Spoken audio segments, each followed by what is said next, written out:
If I sort of think about this in context, I really see two core elements to the accounting process, being fund accounting and portfolio accounting.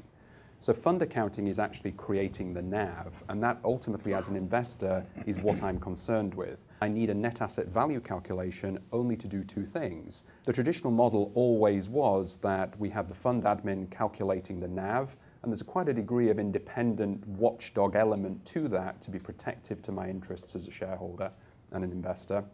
And that's quite separate from the portfolio accounting requirements that are required to allow the investment manager to run their business.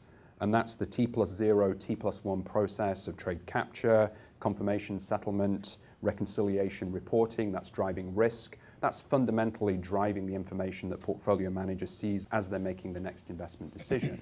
So the question of shadow accounting arises only if, first of all, the investment manager has elected to rely primarily on an administration company, not only to calculate the NAV, but also to be the primary books and records of the portfolio that drive the investment decision-making process. As an investor, I like to see a tripartite reconciliation, and whether those internal records are maintained by an in-house group of back-office accountants with Advent Geneva or are outsourced to a shadow accounting firm such as Vitios, to use the terminology, that's an alternate business model, but there is still a separation between what my traditional admin is doing and what my investment management company is doing.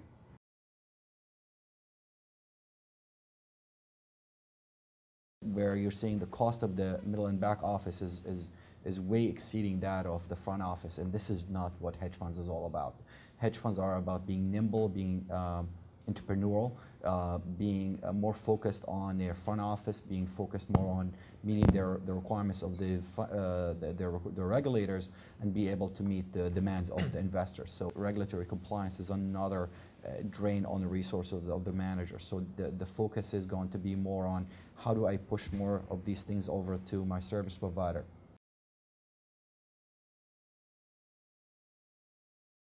Resources, flexibility, scalability. Resources obviously starts with what is the technology platform. Do we have a sufficiently robust accounting system in place that is commensurate with the strategy? Is it going to be sufficiently flexible to handle new instrument types, new reporting requirements? And then of course we need to think about ultimately scalability. You know, what may work for a hedge fund as a startup situation at 50, 100, $250 million. Is that still sufficient when we get to $1 billion, $2.5 billion? How accurate are the underlying books of account, and then what is then done with that information? Is it being used to drive risk systems? Is it being used to drive the trading platforms? Well, what does the portfolio manager look at? There are some managers that aren't placing a great deal of priority on these issues, and you start to see cracks in the system with, again, too much reliance on spreadsheets and inability to scale the business as new asset classes come on board.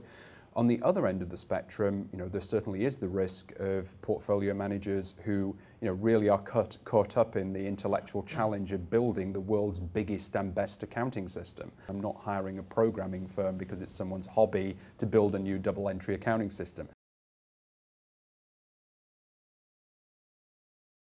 What's really important is what are you trying to accomplish here? I mean, is it a cost play? Is it a scalability play?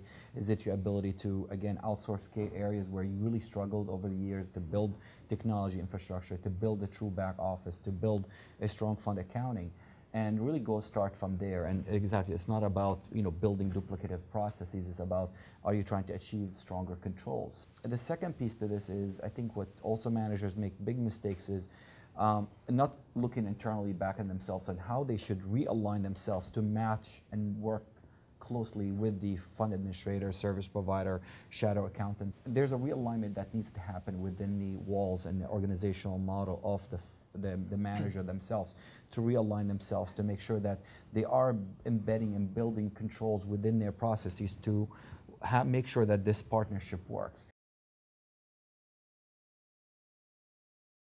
The starting point is a discussion about motivation. As an investor, I'm interested to speak with the COO, CFO, and understand why that organization feels that this is the right strategic point at this time.